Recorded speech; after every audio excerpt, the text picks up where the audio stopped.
Olha só, gente, segundo um levantamento feito pela Fiocruz, Belo Horizonte está entre as 19 capitais em estado de alerta, risco ou alto risco para o crescimento de doenças respiratórias. As doenças de maior incidência são o vírus sincicial respiratório, a influenza A e rinovírus.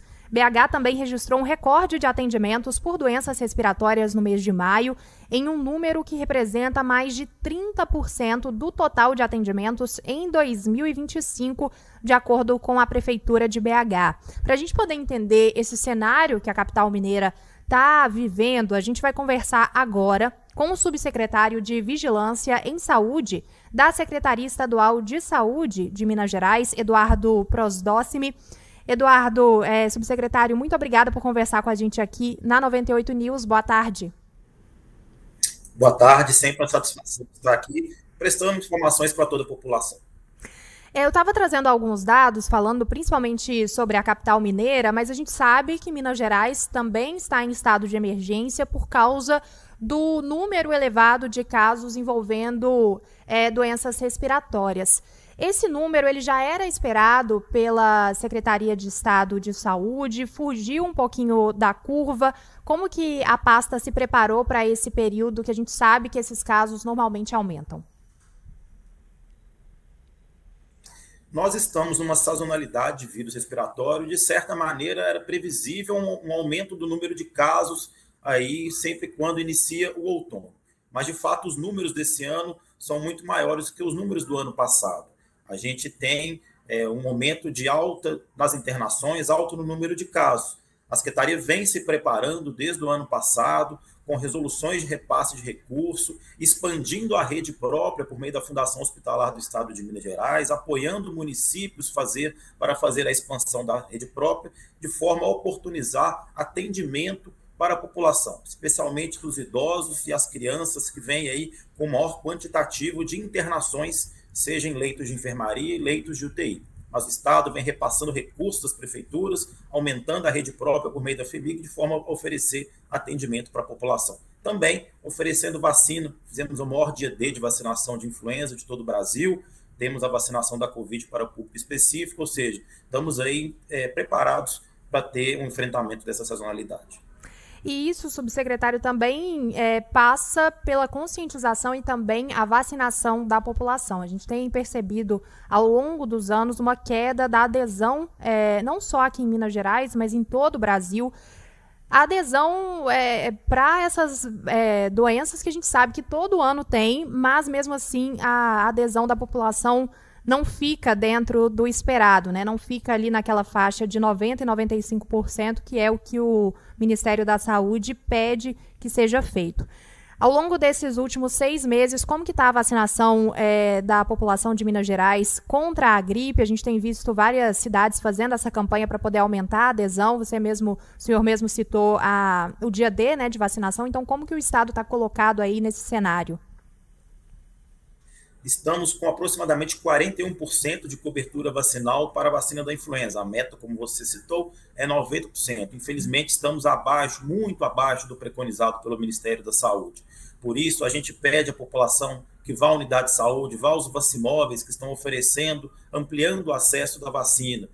A gente está vendo aí muita circulação do vírus influenza, levando inclusive pessoas à hospitalização, pessoas a óbito. Uhum. A influenza é uma doença imunoprevenível. Ela pode e deve ser evitada com a vacina, que é segura, é eficaz. Assim como a Covid também. Nós, infelizmente, temos ainda muitos casos e óbitos por Covid.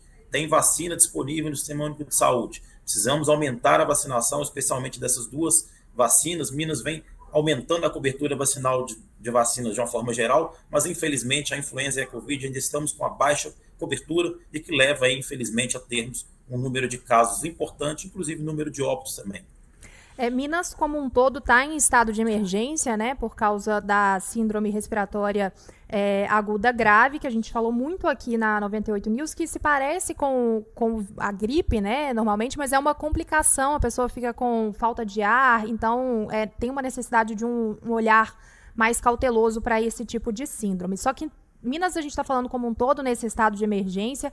Só que cidades aqui perto, além de Belo Horizonte, também decretaram, né, situação de emergência. Ribeirão das Neves, Betim, Santa Luzia, Contagem, são cidades que precisaram fazer esse decreto de emergência por causa do número de hospitalização e também por causa do número de casos. Então vamos olhar então para esse lado de lotação dos hospitais, né? Como que o Estado está lidando com essa situação, porque de fato o que a gente tem visto aqui em BH e também em cidades da região metropolitana é uma superlotação, um atendimento que fica um pouco mais demorado por causa dessa situação toda que eu trouxe aqui para você e para os nossos ouvintes. Como que o Estado tem lidado com isso?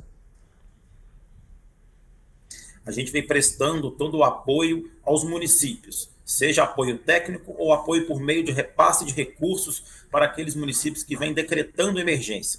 Recurso esse que pode ser utilizado para a contratação de profissional, para abertura de leitos, enfim, para fazer todo o enfrentamento. O Estado vem investindo nos municípios, vem investindo na rede própria da Fundação Hospitalar, de forma a garantirmos acesso, atendimento à população. De fato, estamos vendo aí, seja na atenção primária, secundária e na hospitalar, um aumento do número de casos. O papel do Estado, portanto, é de fornecer todo o apoio para que os municípios consigam oferecer esse atendimento. Apoio com recurso e apoio técnico aos municípios, como vem sendo até o caso. O senhor falou também sobre a questão da vacinação contra a Covid, né, que é muito importante a gente reforçar que ainda ela é muito necessária e existe uma adesão, principalmente nas doses ali, a partir da terceira, quarta dose, tem uma adesão muito baixa.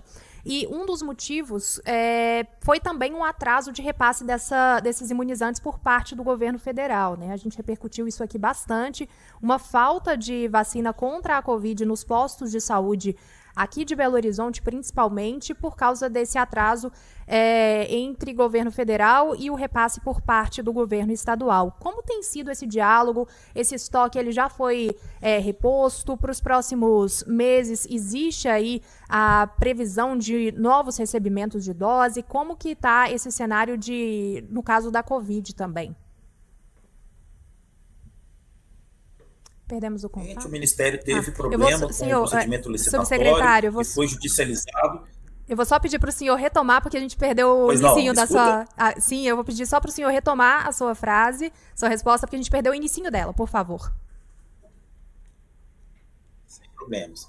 Infelizmente, o Ministério teve problema com o procedimento licitatório, o procedimento foi judicializado, teve que chamar o segundo colocado no certame, nós tivemos aí um desabastecimento da vacina de Covid durante quase todo o primeiro semestre. Somente recebemos doses, poucas ainda, né, no meio do mês ali de maio.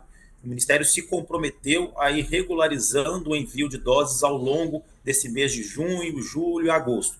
A gente está na expectativa que isso de fato ocorra e que não tenhamos desabastecimento. Como você mesmo citou, tivemos o exemplo de Belo Horizonte, mas foram várias cidades, porque infelizmente se o Ministério atrasa a entrega, o Estado não tem doses em estoque.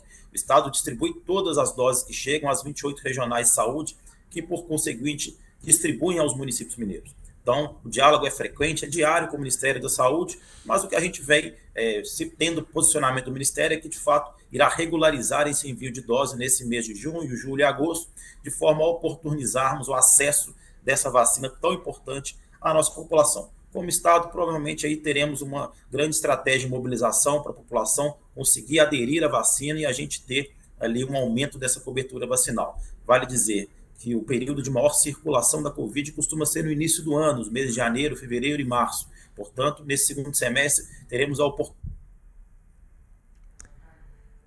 Perdemos o contato com o subsecretário bem no finalzinho. Voltou, Ju, ou não?